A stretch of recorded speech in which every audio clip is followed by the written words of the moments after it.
Hare Rama Rama Rama Rama Hare Rama Hare Krishna Krishna Krishna Hare Hare Hare Rama Rama Rama Hare Hare Krishna Krishna Krishna Hare Rama Hare Rama Rama Rama Hare Hare Krishna Krishna Krishna Hare Hare Rama Hare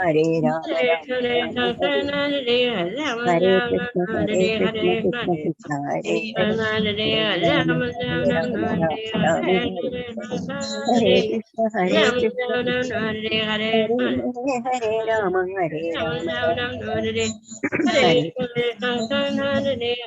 Krishna Krishna Krishna Krishna Krishna Hare Hare Hare Rama Hare Rama Rama Hare Hare Hare.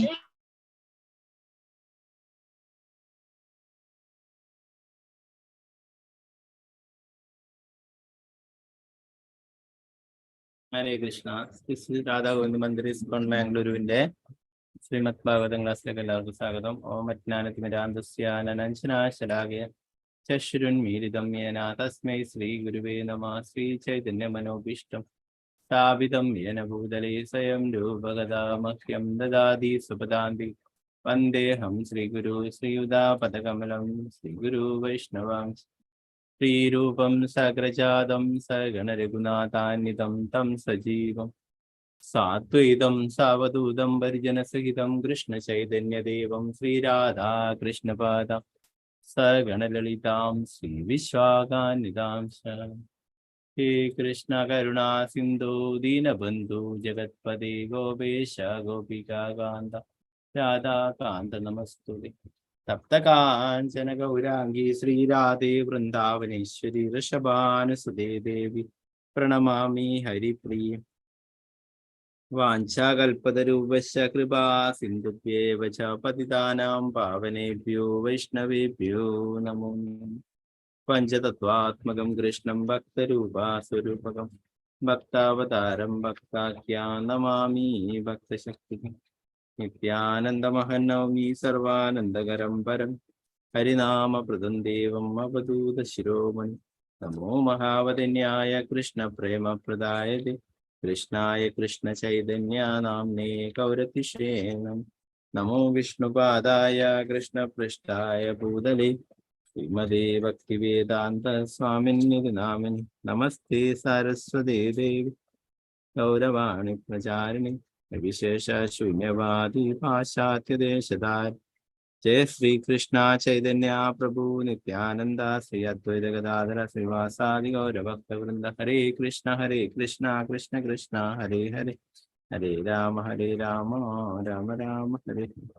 ഗുരുവേ ഗൗരചന്ദ്രായ രാധികായ കൃഷ്ണായ കൃഷ്ണായ ഭക്തായ നമഃ.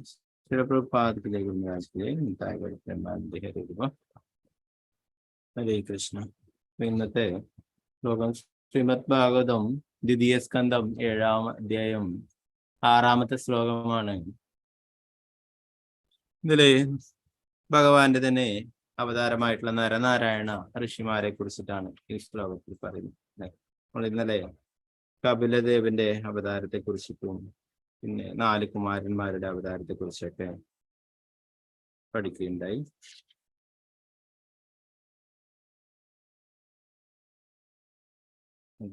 ശ്ലോകം നോക്കാം. ഓം നമോ ഭഗവതേ വാസുദേവായ. നമോ ഭഗവതേ വാസുദേവായ. നമോ ഭഗവതേ വാസുദേവായ.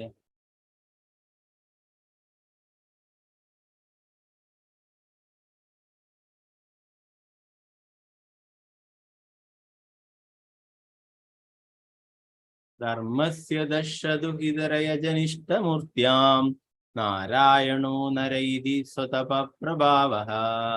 ദൃഷ്ടാത്മനോ ഭഗവതോ നിയമാവലോപം ദേവ്യസ്തനംഗപൃതനാഗടിതും ന ശോഭുഃ ഗടിതന്ന ശേഗുഃ. ധർമ്മസ്യ ദശദുഹിതരയജനിഷ്ടമൂർത്തിയാം നാരായണോ നരൈതി സ്വതപപ്രഭാവഃ. ദൃഷ്ടാത്മനോ ഭഗവതോ നിയമാവലോപം ദേവ്യസ്തനംഗപൃതനാഗടിതും ന ശേഗുഃ. ധർമ്മസ്യ ദശദുഹിതരയജനിഷ്ടമൂർത്തിയാം നാരായണോ നരൈതി സ്വതപപ്രഭാവഃ. ദൃഷ്ടാത്മനോ ഭഗവതോ നിയമാവലോപം ദിവ്യസ്തനംഗപൃതനാഗടിതും ന ശേകുഃ.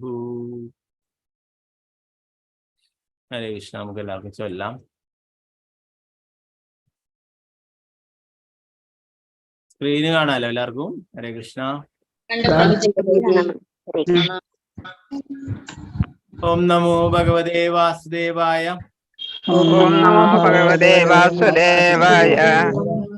ധർമ്മസ്യ ദശദുഹിതജനിഷ്ഠമൂർത്യാം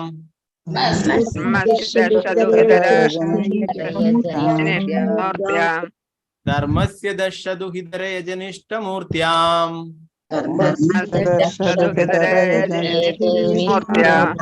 നാരായണോ നരൈതി സ്വതപ പ്രഭാവഃ.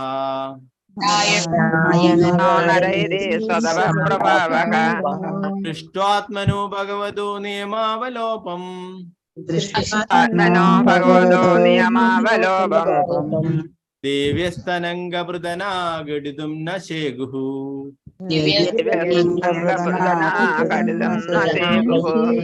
ധർമ്മസ്യ ദശദുഹിതരയജനിഷ്ഠമൂർത്യാം നാരായണോ നരൈതി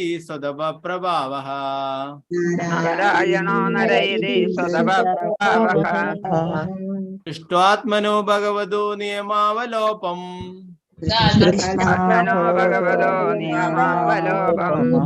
ദിവ്യസ്തനംഗപൃതനാഗടിതും ന ശേകുഃ.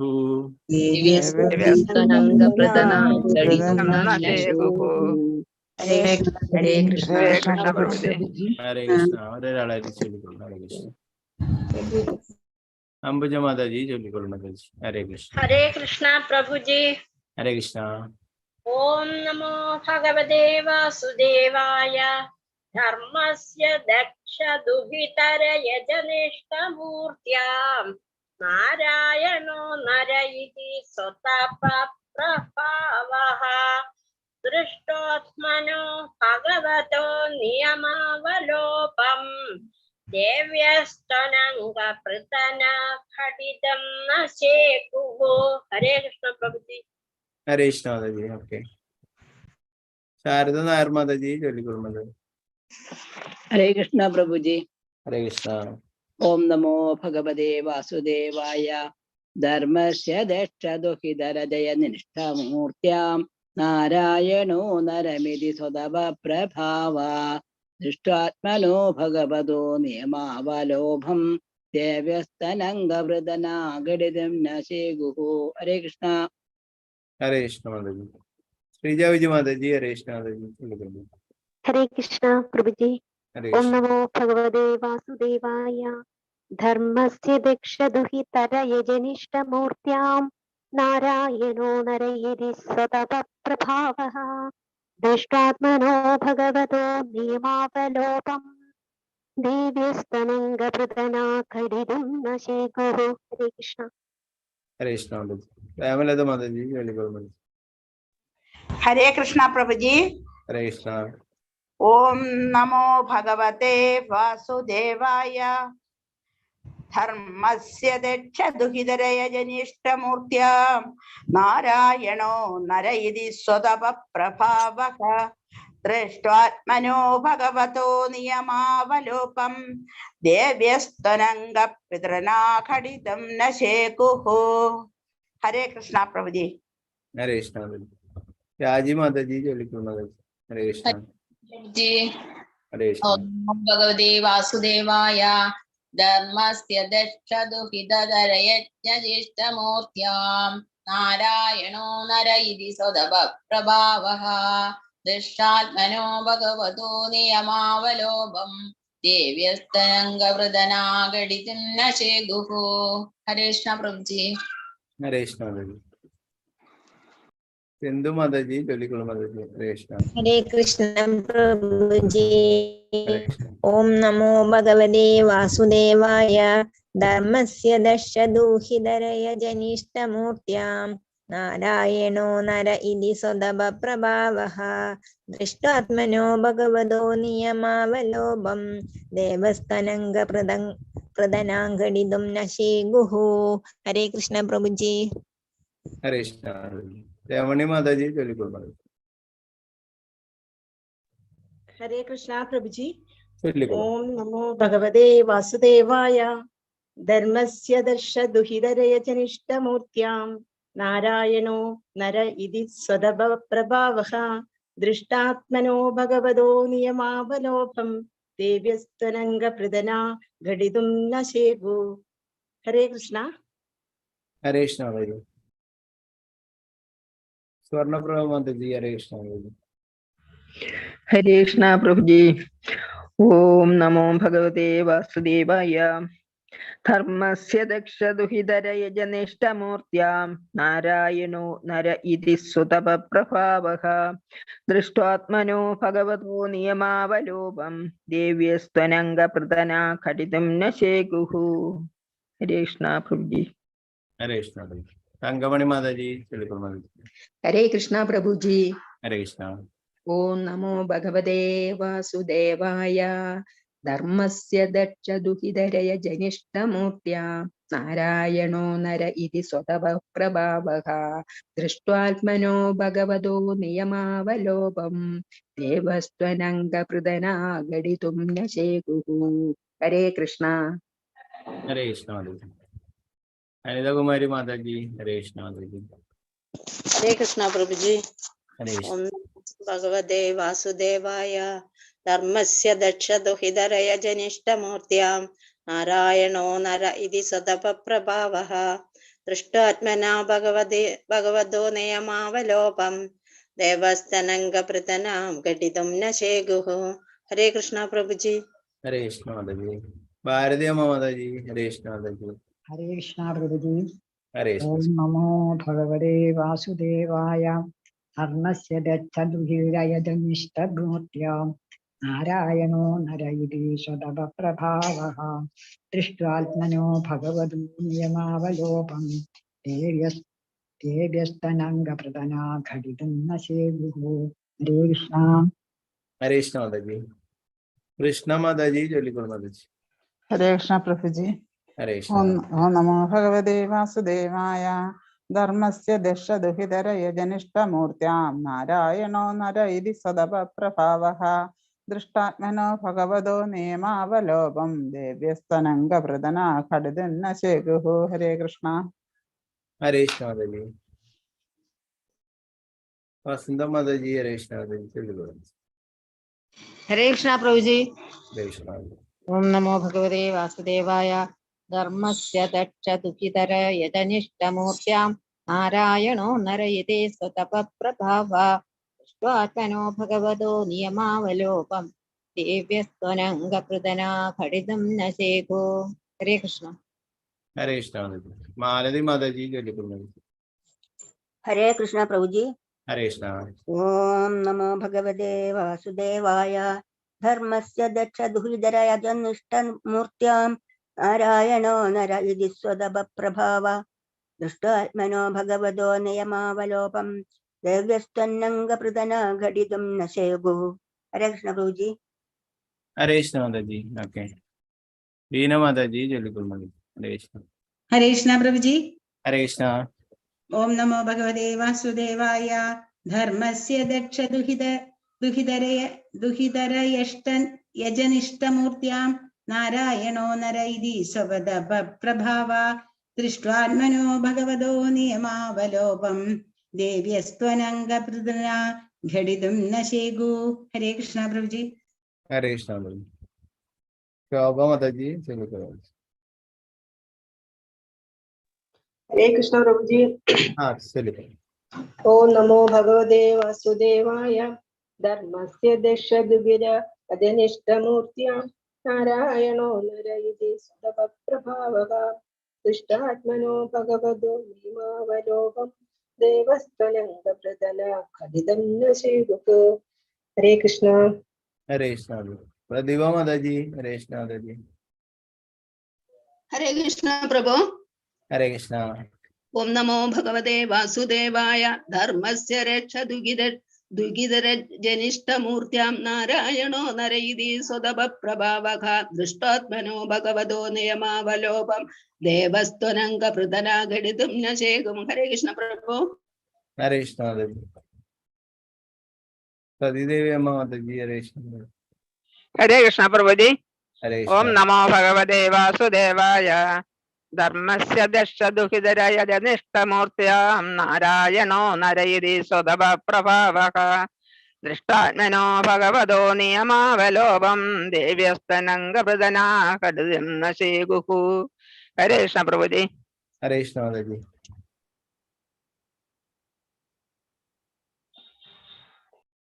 गिरिजा माता जी, गिरिजा कुमार माता जी, बिल्कुल माता जी. ഹലോ ഹരേ കൃഷ്ണ പ്രഭുജി. हरे कृष्ण. ഓം നമോ ഭഗവതേ വാസുദേവായ ധർമ്മസ്യ ദക്ഷദുഹിതരയ ജനിഷ്ടമൂർത്തിയാം നാരായണോ നരയിതി സ്വതപപ്രഭാവഃ ദൃഷ്ടാത്മനോ ഭഗവതോ നിയമാവലോപം ദേവ്യസ്ത്വനംഗപൃതനാം ഘടിതും ന ശേകുഃ. ഹരേ കൃഷ്ണ പ്രഭുജി. हरे कृष्ण माता जी. सीतारामन माता जी हरे कृष्ण. हरे कृष्ण प्रभु जी. हरे कृष्ण. ओम नमो भगवते वासुदेवाय धर्मस्य दशदुहितरय यजनिष्ठमूर्त्यां नारायणो नरि इति स्वतपप्रभावः दृष्टात्मनो भगवते नियमावलोपं लोभं देवस्त्वनंगपृतनघटितं न शोगुः. हरे कृष्ण प्रभु जी. हरे कृष्ण माता जी. रामचंद्र प्रभु हरे कृष्ण प्रभु. हरे कृष्ण प्रभु जी. ओम नमो भगवते वासुदेवाय धर्मस्य दक्षरिहितरय जनिष्ठमूर्त्या नारायणो नरयिरि स्वतपप्रभावः दृष्टात्मनो भगवतो नियमावलोपं देवस्त्वनंगपृतनाघटितुं न शेकुः. हरे कृष्ण. हरे कृष्ण प्रभु. विजयकुमार डॉक्टर विजयकुमार अम्मा माता जी चलिए माता जी.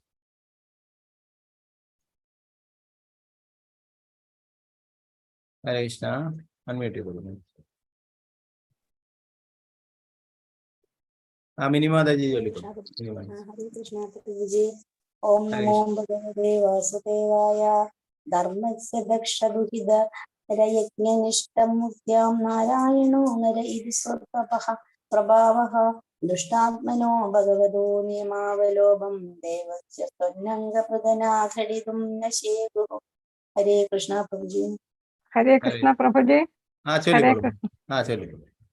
ओम नमो भगवते वासुदेवाय धर्मस्य दक्षदुहितरजनिष्ठमूर्त्यां नारायणो नरयिति स्वतपप्रभावः दृष्टात्मनो भगवतो नियमावलोपं देवस्त्वनंगपृतनाघटितुं न शेकुः.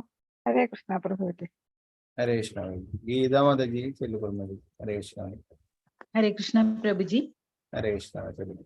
ओम नमो भगवते वासुदेवाय धर्मस्य दक्षदुहितरय जनिष्ठमूर्त्या नारायणो नर इति स्वतपप्रभावः दृष्ट्वात्मनो भगवतो नियमावलोपं देव्यस्त्वनङ्गपृतनाघटितुं न शेकुः. हरे कृष्ण प्रभु जी. हरे कृष्ण माता जी.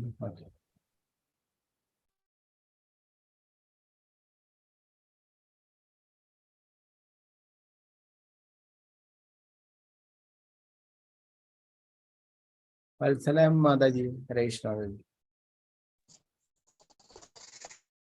कृष्ण प्रभु जी. चलिए प्रभु जी. हाँ करता चलिए. हरे कृष्ण.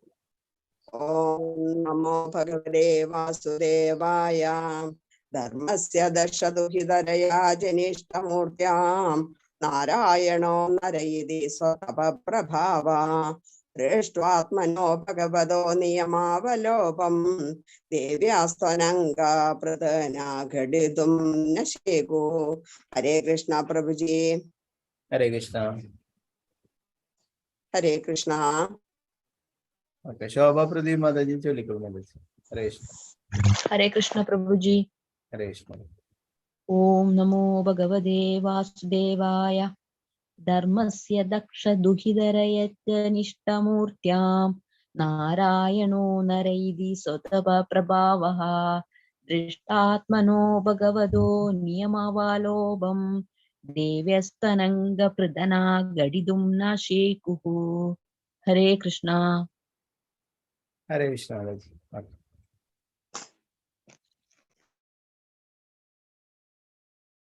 ഓക്കെ, മറ്റുള്ളവർക്ക് അടുത്ത ശ്ലോകങ്ങൾ ചൊല്ലാം. ഇതിന്റെ പദാനുപദാർത്ഥം വിവർത്തനം ഭാവാർത്ഥം നോക്കാം.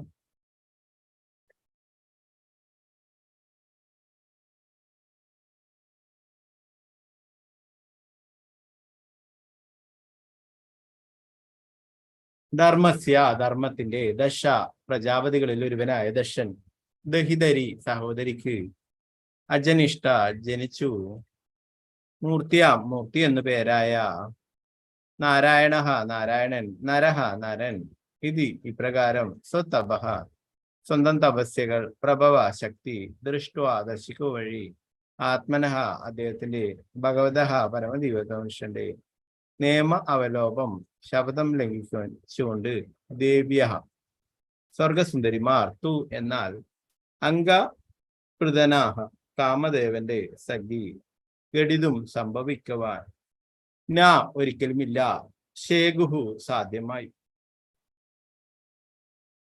വർത്തനം ഭാവാർത്ഥം മേസി ഭക്തി വേദാന്ത സ്വാമി ശ്രീയുടെ പ്രഭുപാദി ജയ.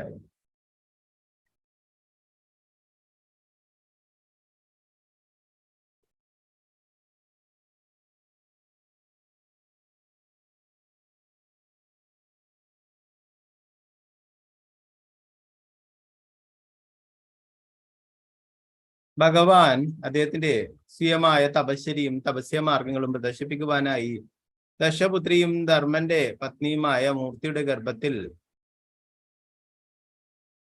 ഇരട്ട സഹോദരങ്ങളായ നരനും നാരായണനുമായി ആവിർഭവിച്ചു. കാമദേവന്റെ സഖികളായ സ്വർഗസുന്ദരിമാർ അദ്ദേഹത്തിന്റെ തപസ്സിന് വിഘ്നം വരുത്തുവാൻ ശ്രമിച്ചുവെങ്കിലും അവർ വിജയിച്ചില്ല. എന്തെന്നാൽ അവരെ പോലുള്ള അനവധി അതിസുന്ദരിമാർ പരമദിവ്യോത്തമ പുരുഷനിൽ നിന്നും നിസ്സരിക്കുന്നുണ്ടായിരുന്നു. ഭാവാർത്ഥം ശ്രീല പ്രഭുപാദകി.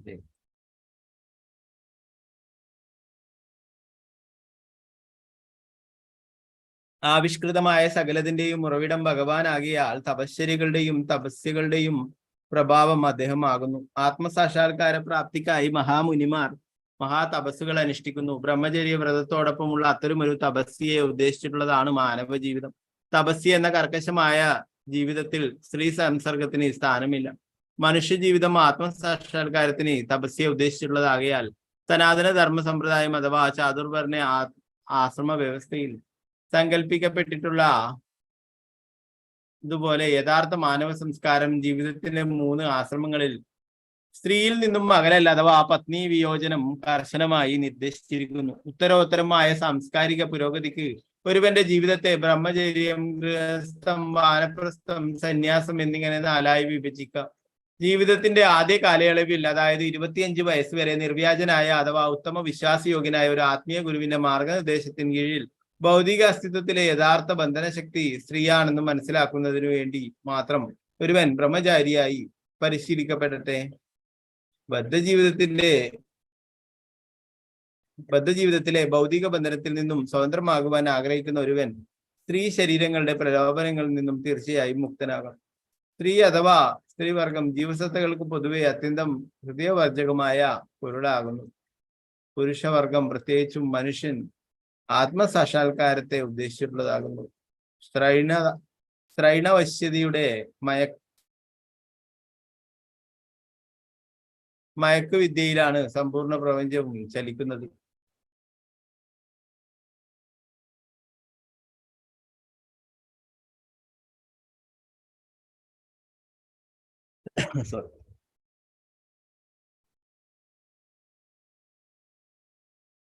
ഒരു പുരുഷൻ ഒരു സ്ത്രീയുമായി സംഗമിക്കുമ്പോൾ അഥവാ ഒരു പുരുഷൻ ഒരു സ്ത്രീയുമായി വൈവാഹിക ബന്ധത്തിൽ ഏർപ്പെടുമ്പോൾ അയാൾ തൽക്ഷണം ദൃഢമായി കുരുക്കിട്ടു കെട്ടിയിരിക്കുന്ന ഭൗതിക ബന്ധനത്തിന്റെ ഇരയായിത്തീരുന്നു.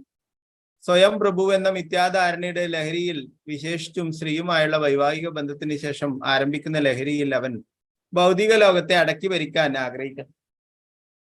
ഛായാവലോകങ്ങളായ അഥവാ മായാദർശനങ്ങളായ ഭവനം, ഭാര്യ, സ്ഥലം, കുട്ടികൾ എന്നിവയ്ക്കുള്ള അതിയായ ആഗ്രഹവും ജന്മദേശത്തോടും സമുദായത്തോടുമുള്ള സ്നേഹവും ധനകാംക്ഷയുമെല്ലാം മനുഷ്യനെ ബാധ്യതകൾ ഏറ്റിവെച്ചു ശല്യപ്പെടുത്തുകയും അപ്രകാരം അവൻ യഥാർത്ഥ ജീവിത ലക്ഷ്യമായ ആത്മസാക്ഷാത്കാരത്തിലേക്കുള്ള പുരോഗതിയെ അവൻ തടസ്സപ്പെടുത്തുകയും ചെയ്തു.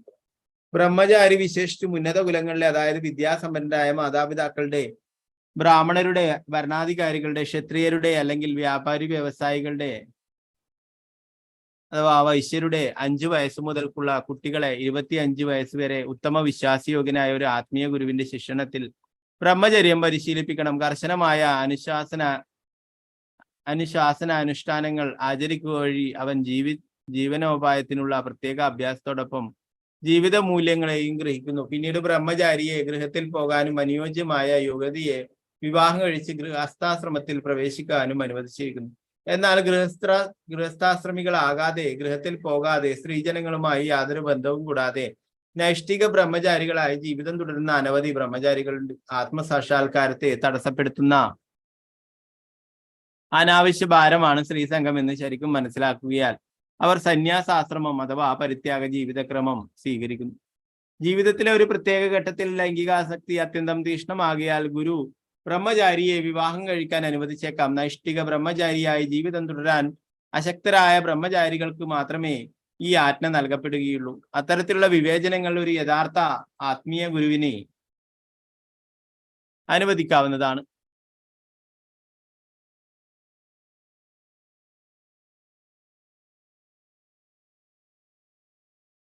ജീവിതത്തിൽ കുടുംബാസൂത്രണ പദ്ധതി ആവശ്യമാണ്. കർശനമായ ബ്രഹ്മചര്യ ശിക്ഷണത്തിന് ശേഷം ശാസ്ത്രസിദ്ധമായ വൈവാഹിക ബന്ധത്തിൽ ഏർപ്പെടുന്ന ഗൃഹസ്ഥാശ്രമിക്ക് പട്ടികളെയും പൂച്ചകളെയും പോലുള്ള ജീവിതം നയിക്കുന്ന ഗൃഹസ്ഥനാകാൻ കഴിയുകയില്ല. അത്തരമൊരു ഗൃഹസ്ഥാശ്രമി 50 വയസ്സിന് ശേഷം സ്ത്രീ സംസർഗം കൂടാതെ ഏകനായി ജീവിക്കുവാൻ പരിശീലിക്കുന്നതിനു വേണ്ടി വാനപ്രസ്ഥാശ്രമിയെ പോലെ സ്ത്രീ സംഘത്തിൽ നിന്നും വിരമിക്കും. പരിശീലനം പൂർണ്ണമാകുമ്പോൾ വിരക്തനാകുന്ന അതേ ഗൃഹസ്ഥൻ സ്ത്രീയിൽ നിന്നും അയാളുടെ പത്നിയിൽ നിന്നു പോലും കർശനമായി വിഭക്തമായ ഒരു സന്യാസിയായി തീരുന്നു. സ്ത്രീജനങ്ങളിൽ നിന്നും വിയോജനം എന്ന സമഗ്ര പ്രവർത്തന പദ്ധതി ഇവിടെ പഠനത്തിൽ നിന്നും ആത്മസാക്ഷാത്കാരത്തിന് സ്ത്രീ ഒരു പ്രതിബദ്ധമാണെന്ന് വെളിവാകും. സ്ത്രീജന സംസർഗ വിയോജന തത്വ അഭ്യസനത്തെ ജീവിതവ്രതമാക്കിക്കൊണ്ട് ഭഗവാൻ നാരായണനായി അവതരിച്ചു. കർക്കശമായ ബ്രഹ്മചര്യ ജീവിതം നയിക്കുന്ന ബ്രഹ്മചാരികളുടെ വൈരാഗ്യപൂർണമായ അഥവാ സുഖഭോഗങ്ങളിൽ തീവ്ര വിരക്തിയുള്ള ജീവിതത്തിൽ അസൂയ പൂണ്ട ദേവന്മാർ അപ്സരസുകളെ നിയോഗിച്ച് അദ്ദേഹത്തിന്റെ ബ്രഹ്മചര്യ വ്രതത്തിന് വിഘ്നം വരുത്തുവാൻ ശ്രമിക്കാറുണ്ടായിരുന്നു. എന്നാൽ അവരെ പോലുള്ള അസംഖ്യം അതിസുന്ദരിമാരെ ഭഗവാന് അദ്ദേഹത്തിന്റെ നിഗൂഢ അന്തരംഗ ശക്തിയാൽ സൃഷ്ടിക്കുവാൻ കഴിയുമെന്നും അതിനാൽ മറ്റുള്ളവരിൽ ആകൃഷ്ടനാകേണ്ട ആവശ്യമില്ലെന്നും കണ്ടപ്പോൾ അവരുടെ ഉദ്യമം ഒരു പരാജയമായി തീർന്നു. മധുരപലഹാരങ്ങൾ ഉണ്ടാക്കുന്നവൻ അഥവാ മധുരപലഹാര വിൽപ്പനക്കാരന് ഒരിക്കലും മധുരപലഹാരങ്ങളിൽ ആകൃഷ്ടനാവുകയില്ല എന്ന പഴഞ്ചൊല്ല് തന്നെയുണ്ട്. മധുരപലഹാരങ്ങൾ ഉണ്ടാക്കുന്നവൻ സദാ മധുരപലഹാരങ്ങൾ ഉണ്ടാക്കുകയാൽ അവനത് തിന്നാനുള്ള ആഗ്രഹം വളരെ കുറവാണ്. അതുപോലെ ഭഗവാന് അദ്ദേഹത്തിന്റെ പ്രഭവിഷ്ണുവായ ആഹ്ലാദ ശക്തികളാൽ എണ്ണമറ്റ ആത്മീയ സുന്ദരികളെ സൃഷ്ടിക്കുവാൻ കഴിയുമെന്നതിനാൽ ഭൗതിക സൃഷ്ടിയുടെ മായാസുന്ദരികളിൽ ലവലേശം ആകർഷണമില്ല. ഇത് അറിഞ്ഞുകൂടാത്ത ഒരുവൻ ഭഗവാൻ ശ്രീകൃഷ്ണൻ അദ്ദേഹത്തിന്റെ വൃന്ദാവന രാസലീലയിൽ ഗോപികമാരുമായി രമിച്ചു ഉല്ലസിച്ചു എന്നും അല്ലെങ്കിൽ അദ്ദേഹം പാണിഗ്രഹണം ചെയ്തത് ആരെങ്കിലും പാർപ്പിച്ചിരിക്കുന്ന അദ്ദേഹത്തിന്റെ 16,000 പത്നിമാരോടൊപ്പം സുഖിച്ചു ഉല്ലസിച്ചു എന്നും വിഡിത്തമായി ആലോചിക്കുന്നു. പ്രഭുപാദയ്ക്ക് ജയ്. പിന്നീട് 7ാമത്തെ ശ്ലോകം കൂടി നമുക്ക് നോക്കാം. ഓം നമോ ഭഗവതേ വാസുദേവായ, നമോ ഭഗവതേ വാസുദേവായ, നമോ ഭഗവതേ വാസുദേവായ.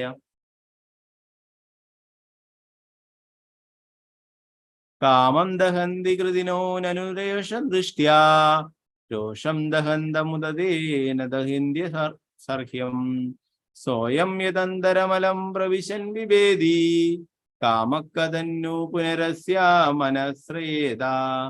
കാമം ദഹന്തി കൃതിനോ നനുരോഷ ദൃഷ്ട്യാ രോഷം ദഹന്തമുദദേന നദഹന്തി ഹസർഹ്യം സ്വയം നിരന്തരമലം പ്രവിശൻ വിഭേദി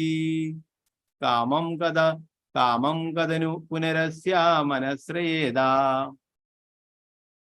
ഹരേ കൃഷ്ണ. നേരത്തെ ചൊല്ലാൻ ബാക്കിയുള്ളവർ ചൊല്ലിക്കൊള്ളും.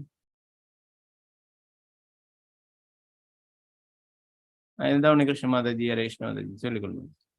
ഹരേ കൃഷ്ണ പ്രഭുജി. ഹരേ കൃഷ്ണ. ഓം നമോ ഭഗവതേ വാസുദേവായ. കാമം ദഹന്തി കൃതിനോ നനുരോഷ ദൃഷ്ട്യാ രോഷം ദഹന്തമുദതേന ദഹന്ത്യസർഹ്യം സോയം യദന്തരമലം പ്രവിശൻ ബിഭേദി കാമഃ കഥം नु പുനരസ്യ മനശ്രയേത. ഹരേ കൃഷ്ണ പ്രഭുജി. ഹരേ കൃഷ്ണ മാതാജി. ശ്രീരഞ്ജനി മാതാജി ഹരേ കൃഷ്ണ. ഹരേ കൃഷ്ണ. ഓം നമോ ഭഗവതേ വാസുദേവായ. കാമം ദഹന്തി കൃതിനോ നനുരോഷ ദൃഷ്ട്യാ രോഷം ദഹന്തമുദതേന ദഹന്ത്യസഹ്യം സോയം യദന്തരമലം പ്രവിശൻ ബിഭേദി കാമം കഥം नु പുനരസ്യ മനഃശ്രയേത. ഓം തത്സദിതി. ഹരി ഓം തത്സത്. ഹരേ കൃഷ്ണ.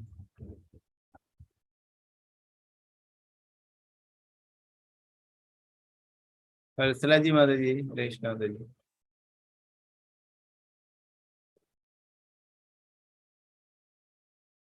ഹരേ കൃഷ്ണ. രമാബായി മാതാജി ചൊല്ലിക്കൊള്ളും.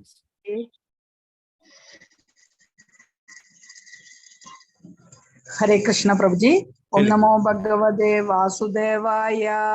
കാമം ദഹന്തി കൃതിനോ നനുരോഷ ദൃഷ്ട്യാ രോഷം ദഹന്തമുദതേന ദഹന്ത്യസർഹ്യം സ്വയം യദന്തരമലം പ്രവിശൻ ബിഭേദി കാമം കഥന്നു പുനരസ്യ മനസ്രയേത. ഹരേ കൃഷ്ണ പ്രഭുജി. ഹരേ കൃഷ്ണ. വത്സലാജി മാതാജി ചൊല്ലിക്കൊള്ളും. ഹരേ കൃഷ്ണ പ്രഭുജി. ഹരേ കൃഷ്ണ. ഓം നമോ ഭഗവതേ വാസുദേവായ.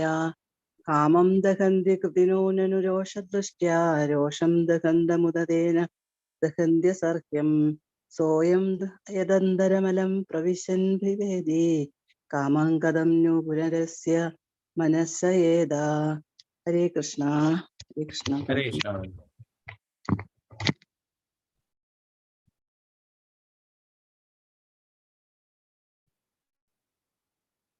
സുരേന്ദ്ര പ്രഭുജി ഹരേ കൃഷ്ണ ചൊല്ലിക്കൊള്ളുക.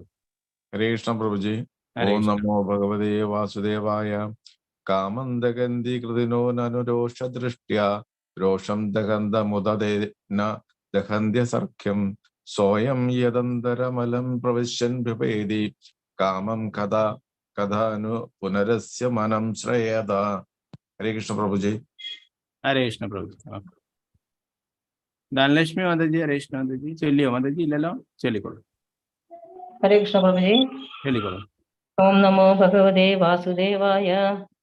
കാമം ദഹന്തി കൃതിനോ നനുരോഷ ദൃഷ്ട്യാ രോഷം ദഹന്തമുദതേന ദഹന്ത്യസർഹ്യം സോയം യദന്തരമലം പ്രവിശൻ ബിഭേദി കാമഃ കഥം नु പുനരസ്യ മനസ്സയേത. ഹരേ കൃഷ്ണ പ്രഭുജി. ഹരേ കൃഷ്ണ.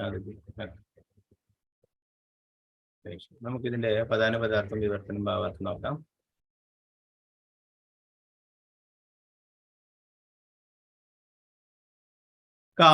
കാമം ദഹന്തി ശിക്ഷിക്കുക കൃതിനഃ മഹാശയനായ അജഞ്ചല ചിത്തൻ. നനു എന്നാൽ രോഷദൃഷ്ട്യ ഉഗ്രവീക്ഷണത്താൽ രോഷം ദഹന്തം അത്യുഗ്രമായ ഉദ ഏതെങ്കിലും തേ അവർ ന കഴിയുകയില്ല ദഹന്തി വെല്ലുക അസഹ്യമായ സഹ ഏത് അത് അയം അദ്ദേഹത്തിന്റെ യത് തന്നിമിത്തം അന്തര അലം എന്നാലും പ്രവേശിക്കുന്നു വിഭേദി ഭയപ്പെട്ട് കാമത്തെ കഥം എങ്ങനെ नु പരമാർത്ഥത്തിൽ പുനഃ വീണ്ടും അസ്യ അദ്ദേഹത്തിന്റെ മനസ്സ് ശ്രേയേത അഭയം പ്രാപിക്കുക. വർത്തനം ഭാവാർത്ഥം ഭക്തി വേദാന്ത സ്വാമി ശിവനെ പോലുള്ള മഹാചഞ്ചല ചിത്തർക്ക് ഉഗ്രകോപത്തോടു കൂടി അവരുടെ തീഷ്ണ വീക്ഷണത്താൽ കാമത്തെ അതിജീവിക്കാനും കാമദേവനെ വെല്ലാനും കഴിയും. പക്ഷെ സ്വന്തം അത്യുഗ്ര ക്രോധത്തിന്റെ ഫലങ്ങളിൽ നിന്നും മുക്തരാകുവാൻ അവർക്ക് കഴിയില്ല. അത്തരത്തിലുള്ള ക്രോധത്തിന് പക്ഷേ എല്ലാറ്റിനും അതീതനായ ഭഗവാന്റെ ഹൃദയത്തിൽ പ്രവേശിക്കുവാൻ കഴിയുകയില്ല. പിന്നെ എങ്ങനെയാണ് കാമത്തിന് അദ്ദേഹത്തിന്റെ മനസ്സിൽ പ്രവേശിക്കുവാൻ സാധ്യമാവുക? ഭാവാർത്ഥം ശ്രീല പ്രഭുപാദ ചെയ്യുന്നു. കഠിന തപസ്സനുഷ്ഠിച്ചുകൊണ്ടിരുന്ന ശിവന് നേരെ കാമദേവൻ ദേവന്മാരുടെ അഭ്യർത്ഥന മാനിച്ച്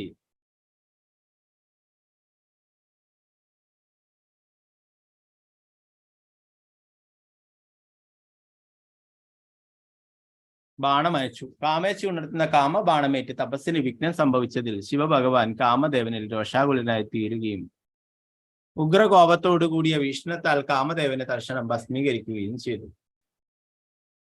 ശിവദേവൻ അത്യന്തം പ്രബലനായിരുന്നിട്ടും അത്തരം ക്രോധഫലത്തിൽ നിന്നും സ്വതന്ത്രനാകുന്നതിന് അശക്തനായിരുന്നു. എന്നാൽ ഭഗവാൻ വിഷ്ണുവിന്റെ പ്രവൃത്തികളിൽ ഒരു സമയത്തും അത്തരം ക്രോധം ഉളവാക്കുന്ന ഒരു സംഭവവും ഉണ്ടായില്ല.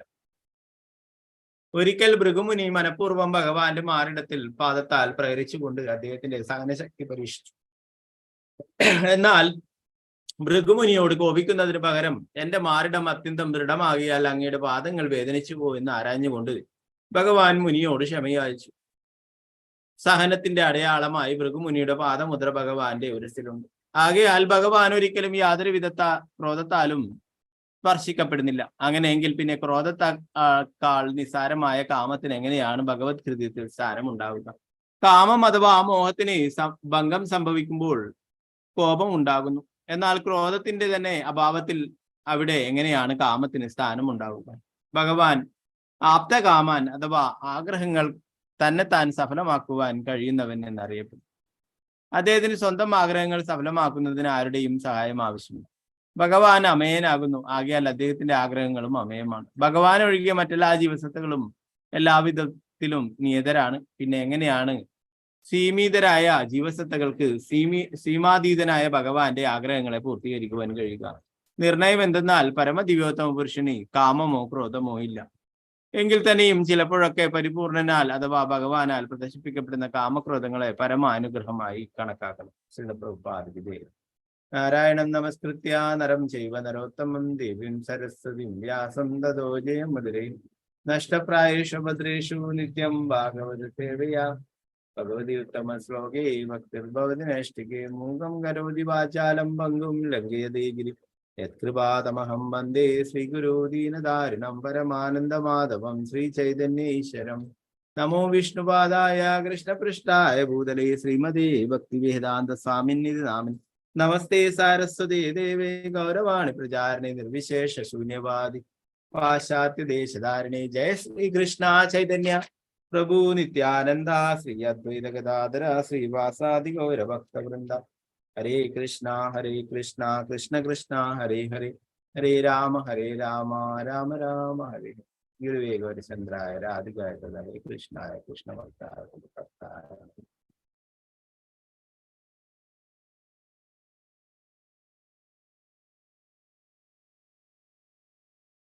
ഇവിടെ ആറാമത്തെ ശ്ലോകത്തില് ഭഗവാന്റെ അവതാരമായിട്ടുള്ള നരനാരായണ ഋഷിമാരെ കുറിച്ചിട്ടാണ് പറയുന്നത് അല്ലെ?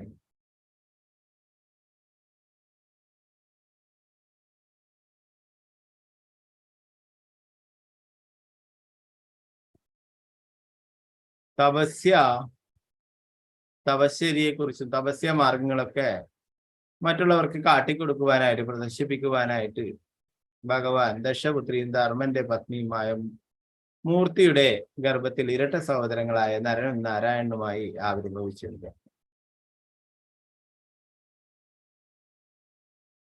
അതില് നാരായണൻ വിഷ്ണു തത്വവും നരൻ ജീവതത്വമാണ്. നാരായണൻ ഭഗവാനായിട്ടും നരൻ അർജുനന്റെ അവതാരമായിട്ടുമാണ് പറയുന്നത്. കൃഷ്ണനും അർജുനനും തന്നെയായിരുന്നു നരനാരായണന്മാരായിട്ട് വന്നിട്ടുള്ളത്.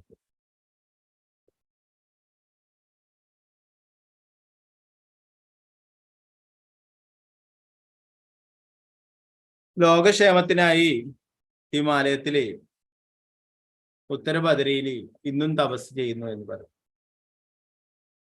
തപശ്ശേരികൾ എങ്ങനെ ചെയ്യണമെന്ന് കാണിച്ചു തരാനായിട്ട് വന്നിട്ടുള്ള അവതാരമാണ്.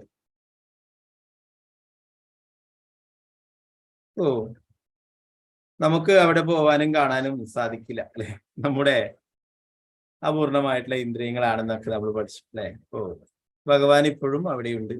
ബദ്രിയിലെയും ഉത്തരബദ്രിയിലെയും നരനാരായണ ഋഷിമാരുണ്ട്, അതുപോലെ തന്നെ വ്യാസദേവനുണ്ട്, അവരൊക്കെ അവിടെയുണ്ട്. മധ്വാചാര്യർ വ്യാസദേവനെ പോയിട്ട് കണ്ടിട്ടുണ്ടായിരുന്നു.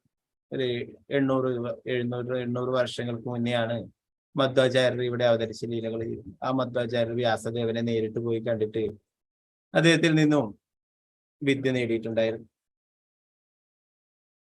നരനാരായണ ഋഷി എന്ന് പറയുന്നത് ഭഗവാന്റെ തന്നെ അവതാരമാണ്. അവരുടെ ഉദ്ദേശം തപശ്ചര്യയെ കുറിച്ച്, തപസ്യ മാർഗങ്ങളെ കുറിച്ചിട്ട് എല്ലാവർക്കും കാണിച്ചു കൊടുക്കുവാനായിട്ട്, പ്രദർശിപ്പിക്കുവാനായിട്ടാണ് ഭഗവാൻ അവതരിച്ചിട്ടുള്ളത്.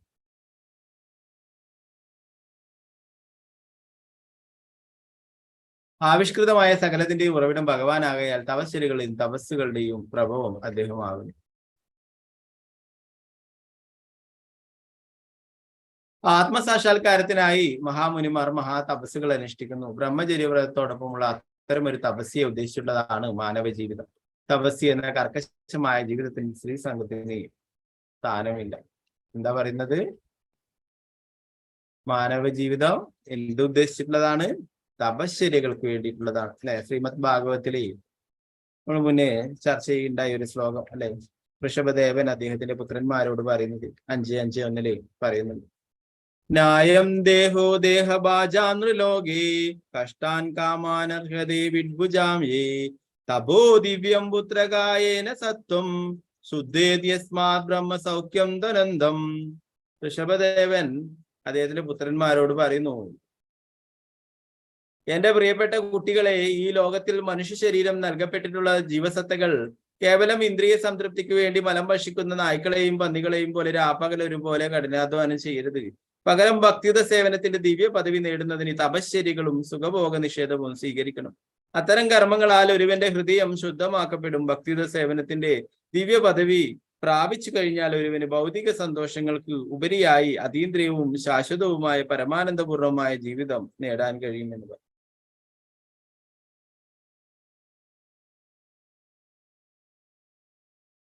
അപ്പോ അതിനു വേണ്ടിയിട്ടാണ് മനുഷ്യജന്മം എന്ന് പറയുന്നത് അല്ലെ. തപസ് എന്ന് പറഞ്ഞിട്ട് ഈ കലിയുഗത്തില് ഇവിടെ കാട്ടിൽ പോയിട്ട് തപസ് ചെയ്യാനല്ല. നമ്മള് തപശ്ചര്യകള് ഇത് തന്നെയാണ്. ഏകാദശി, ഇന്ന് ഏകാദശിയാണ് അല്ലെ, പാണ്ഡവ നിർജ്ജല ഏകാദശി. ഇപ്പൊ നമ്മൾ ഇന്നത്തെ ദിവസം ഏകാദശി ആയിട്ട് എടുക്കുന്നവർക്ക് എടുക്കാം, അല്ലെങ്കിൽ വെള്ളം പോലും കുടിക്കാത്ത നിർജ്ജല ഏകാദശി എടുക്കും അല്ലെ. ഇതൊക്കെ തന്നെയാണ് തപശ്ചര്യ. അല്ലാതെ കാട്ടിൽ പോയിട്ട് അവിടെ മാൻതോലൊക്കെ വിരിച്ചിരുന്നിട്ട് ചെയ്യുന്ന തപശ്ചര്യല്ല. ഇതും തന്നെയാണ് തപശ്ചര്യ. കലിയുഗത്തിൽ പറഞ്ഞിട്ടുള്ളത് ഭഗവാന്റെ തിരുനാമം ജപിക്കാനാണ് പറഞ്ഞിട്ടുള്ളത് അല്ലെ, നാമസങ്കീർത്തനം. ഭഗവാന്റെ തിരുനാമം ജപിക്കുകയും ഇതുപോലുള്ള വ്രതങ്ങളൊക്കെ അനുഷ്ഠിക്കുകയും ഇതൊക്കെയാണ് തപശ്ചര്യ. നമ്മൾ ആത്മീയമായ കാര്യങ്ങൾക്ക് മൂല്യം നൽകുകയും ഭൗതികമായ കാര്യങ്ങൾ കൂടുതൽ പ്രാധാന്യം നൽകാതിരിക്കുകയും ചെയ്യുക. അപ്പൊ അതാണ് ഋഷഭദേവൻ ഭഗവാന്റെ തന്നെ അവതാരമാണ്. നമ്മൾ പഠിക്കുമ്പോൾ ഋഷഭദേവന്റെ അവതാരത്തെ കുറിച്ചിട്ടും പറയുന്നുണ്ട്. അപ്പോ മറ്റുള്ള മൃഗങ്ങളെ പോലെ ഇന്ദ്രിയാസ്വാദനത്തിന് വേണ്ടിയിട്ടുള്ളതല്ല ഈ മനുഷ്യജന്മം എന്ന് പറയുന്നത്.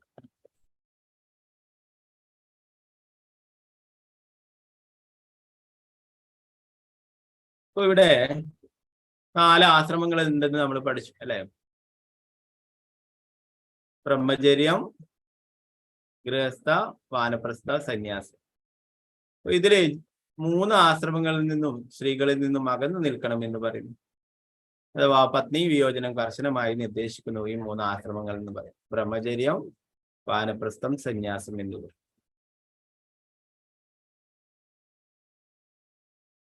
ഇരുപത്തഞ്ച് വയസ്സ് വരെ നിർവ്യാജനായ ഒരു ആത്മീയ ഗുരുവിന്റെ ശിക്ഷണത്തിന് കീഴിലെ വിദ്യ നേടാനും ആത്മീയമായിട്ടുള്ള വിദ്യകൾ നേടാനും പിന്നീട് ആ ബ്രഹ്മചാരിക്ക് വേണമെങ്കിൽ ഗൃഹസ്ഥനായിട്ട് ഗൃഹസ്ഥ ജീവിതത്തിലേക്ക് കടക്കാം. അല്ല, ബ്രഹ്മചാരിയായിട്ട് തന്നെ ജീവിക്കാനാണെങ്കിൽ അങ്ങനെ നൈഷ്ഠിക ബ്രഹ്മചാരിയായിട്ട് ജീവിക്കുകയും ചെയ്യാം. എന്നാൽ സ്ത്രീകളുമായിട്ട് യാതൊരു സംഘവും പാടില്ല എന്ന് പറയും. ശ്രീ ചൈതന്യ മഹാപ്രഭു ചോട്ടാ ഹരിദാസിനെ തന്നെ ശിക്ഷിക്കുകയുണ്ടായി അല്ലെ. മനസ്സുകൊണ്ട് ഒരു സ്ത്രീയെ തെറ്റായ രീതിയിൽ നോക്കി ആ സൗന്ദര്യം ആസ്വദിച്ചു എന്നുള്ളതാണ്. ഇപ്പോ എന്നാൽ അതേസമയം ഒരു ഗൃഹസ്ഥന് ഒരു കുട്ടി പിറന്നു എന്ന് പറഞ്ഞാൽ മഹാപ്രഭു അതിയായി സന്തോഷിച്ചിരുന്നു. അപ്പോ അതാണ് ഓരോരോ ആശ്രമത്തിനും ഓരോരോ ധർമ്മങ്ങളുണ്ട്, അതനുസരിച്ച് ജീവിക്കണം. എന്നാൽ ഗൃഹസ്ഥാശ്രമിയായ എന്ന് പറഞ്ഞിട്ട് ഇവിടെ പറഞ്ഞിരിക്കുന്നു പ്രഭുപാദര് പട്ടികളെയും പൂച്ചകളെയും പോലെ യഥേഷ്ടം അങ്ങനെ ജീവിക്കാം എന്നുള്ളതല്ല എന്ന് പറയുന്നു. ഗൃഹസ്ഥ ആശ്രമത്തിലും ഗൃഹസ്ഥ ആശ്രമമാണ് ഭഗവാനെ മുൻനിർത്തിക്കൊണ്ട് ഗൃഹസ്ഥരായിട്ട് ജീവിക്കുക എന്നുള്ളതാണ്, അല്ലാതെ ഗൃഹമേദിയായിട്ടല്ല. അപ്പൊ അതിലും ശാസ്ത്രങ്ങളിൽ പറഞ്ഞിരിക്കുന്ന രീതിയിൽ മാത്രം അങ്ങനെയുള്ള ബന്ധങ്ങൾ പറഞ്ഞിരിക്കുന്നു, അല്ലാതെ കല്യാണം കഴിച്ചു എന്ന് പറഞ്ഞിട്ട് ഇതിനായിട്ട് മാത്രമായിട്ടുള്ളതല്ല ജീവിതം എന്ന് പ്രഭുപാദര് ഇവിടെ പറയുന്നു.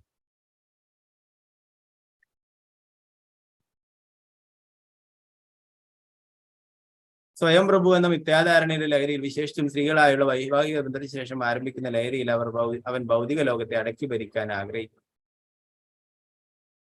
മായ അഥവാ മായാദർശനങ്ങളായ ഭവനം, ഭാര്യ, സ്ഥലം, കുട്ടികൾ എന്നിവയ്ക്കുള്ള അതിയായ ആഗ്രഹവും ജന്മദേശത്തോടും സമുദായത്തോടുള്ള സ്നേഹവും ധനകാംക്ഷയുമെല്ലാം മനുഷ്യന് ബാധ്യതകൾ ഏറ്റിവെച്ചു ശല്യപ്പെടുത്തുകയും അപ്രകാരം അവന്റെ യഥാർത്ഥ ജീവിത ലക്ഷ്യമായ ആത്മസാക്ഷാത്കാരത്തിലുള്ള പുരോഗതിയെ അവൻ തടസ്സപ്പെടുത്തുകയും ചെയ്യുന്നു.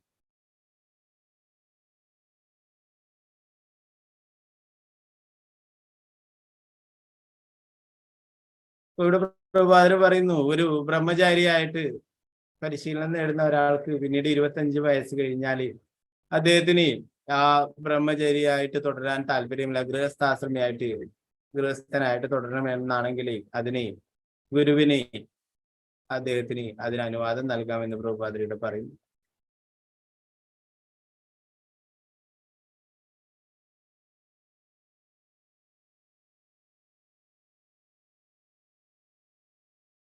കർശനമായ ബ്രഹ്മചര്യ ശിക്ഷണത്തിന് ശേഷം ശാസ്ത്രസിദ്ധമായ വൈവാഹിക ബന്ധത്തിൽ ഏർപ്പെടുന്ന ഗൃഹസ്ഥാശ്രമിക്ക് പട്ടികളെയും പൂച്ചകളെയും പോലെ ജീവിതം നയിക്കുന്ന ഗൃഹസ്ഥരാകാൻ കഴിയില്ല. അത്തരം ഒരു ഗൃഹസ്ഥാശ്രമി 50 വയസ്സിന് ശേഷം സ്ത്രീ സംസർഗം കൂടാതെ ഏകനായി ജീവിക്കുവാൻ പരിശീലിക്കുന്നതിന് വേണ്ടി വാനപ്രസ്ഥാശ്രമിക്കുന്നത് സ്ത്രീ സംഘത്തിൽ നിന്നും വിരമിക്കും. 50 വയസ്സ് കഴിഞ്ഞു കഴിഞ്ഞാൽ എന്താ പറയാ, ഈ കുടുംബ ബന്ധത്തിൽ നിന്നും അല്പം അകന്നു നിൽക്കുകയും ഭഗവാന്റെ തീർത്ഥസ്ഥലങ്ങളൊക്കെ സന്ദർശിക്കുകയും വേണമെന്ന് പറയും. 50 വയസ്സാകുമ്പോഴേക്ക് 25 വയസ്സിൽ കല്യാണം കഴിക്കുന്ന ആൾക്ക് 50 വയസ്സാകുമ്പോഴേക്ക് കുട്ടികളൊക്കെ ആ കുടുംബത്തെ നോക്കാൻ അതിന് പ്രാപ്തരായി തീരും അല്ലെ. അപ്പോഴ് ആ കുടുംബനാഥന് ഗൃഹം ഉപേക്ഷിച്ചുകൊണ്ട് തീർത്ഥാടനത്തിനായിട്ട് പോകാമെന്ന് പറഞ്ഞു വാനപ്രസ്ഥ ആശ്രമം സ്വീകരിക്കാമെന്ന് പറഞ്ഞു. അപ്പൊ അതിലും സ്ത്രീകളുമായിട്ട് ബന്ധം പാടില്ല. പിന്നീടുള്ളതാണ് സന്യാസം അല്ലെ. അതിലും ഒരു സ്ത്രീയുമായിട്ടും സംഘം പാടില്ല എന്ന് പറയും. സന്യാസിക്ക് അമ്മയെ കാണുകയൊക്കെ ചെയ്യാം അല്ലെ. ശ്രീ ചൈതന്യ മഹാപ്രഭു തന്നെ സച്ചി മാതാവിനെ കാണാനൊക്കെ പോയിട്ടുണ്ട്. അവര് മഹാപ്രഭുവിനെ കാണാനായിട്ടൊക്കെ വന്നിട്ടുണ്ടായിരുന്നു അല്ലെ. അപ്പൊ മറ്റുള്ള ആരുമായിട്ടും ഒരു സ്ത്രീകളുമായിട്ടും ബന്ധം പാടില്ല എന്ന് പറയും.